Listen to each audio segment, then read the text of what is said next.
Hello, welcome to my vlog. My name is Lori Janie Halbuena, third year college, taking a Bachelor of Science in Criminology. Hello, welcome. It's me again, Lori Janie Halbuena at your service. For today's video, we will discuss about the Republic Act 11479, or also known as the Anti-Terrorism Act of 2020. We will discuss what are the advantages and disadvantages of this bill. What is terrorism? Is this law can prevent from terrorist attacks in our country? So, let's begin. Terrorism is the unlawful use of force or violence against persons or property to intimidate or coerce a government or its citizens to further certain political or social objectives. So today, let's discuss what is Anti-Terrorism Act of 2020. The Anti-Terrorism Act of 2020, officially designated as Republic Act number 11479, is a Philippine law whose intent is to prevent, prohibit, and penalize terrorism in the Philippines.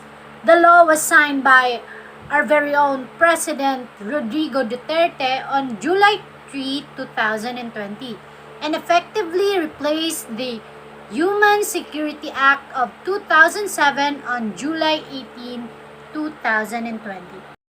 So, what's the purpose of this law? Anti-Terrorism Act, it expands the definition of terrorism to include acts intended to cause death or serious bodily injury to any person, extensive damage and destruction to a government facility, private property, or critical infrastructure, and when the purpose of those acts is to intimidate the general public. So this law can actually help us prevent terrorism from our country, which is the Philippines. But petitions have piled up at the Philippine Supreme Court to overturn a new anti-terrorism law championed by or signed by President Rodrigo Duterte, which could jail suspects without charge for weeks. So, the government says it needs the legislation to combat insurgencies and that it safeguards freedoms. The Philippine Foreign Affairs Department even sent a letter to U.S. Congress members to allay concerns over the law, saying the Philippines remains committed to the protection of civil and political liberties as well as human rights. In repealing the Human Security Act of 2007, the Anti-Terrorism Act expanded the definition of terrorism. Under the previous law, an act of terrorism is committed when crimes such as piracy, rebellion, and murder are done to sow widespread and extraordinary fear and panic among the populace, in order to coerce the government to give in to an unlawful demand. So, the Anti-Terrorism Act makes no mention of any predicate crime. Instead, in under Section 4, a person commits terrorism when engaging in acts that intend to endanger someone or to damage public or private property, and certain other actions when the purpose of any of the following: intimidate the public, the government, or any international organization. Second, create an atmosphere of or spread a message of fear. Third, seriously destabilize or destroy the fundamental political, economic, or social structures of the society.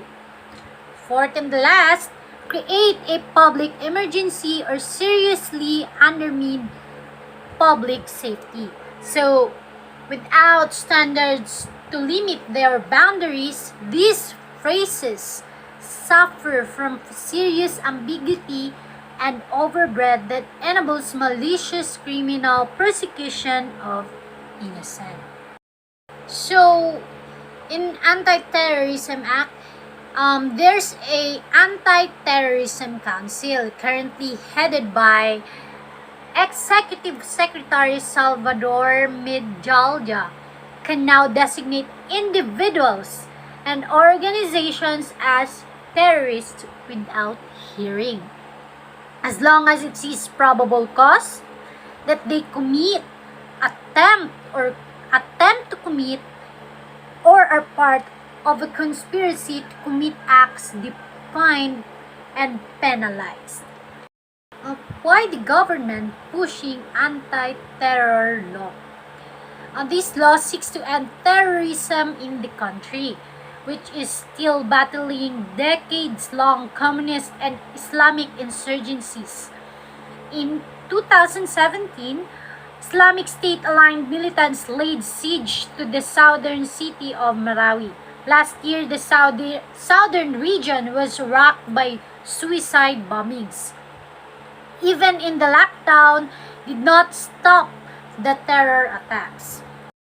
Senator Panfilo Lacson, a former police chief and proponent of the anti-terror law, said the Human Security Act of 2007 has proved to fail in terms of its efficacy as an anti-terrorism measure, partly because it's lenient for offenders and restrictive for enforcers. Under the Human Security Act, there are only 4 instances for terrorists to be prosecuted.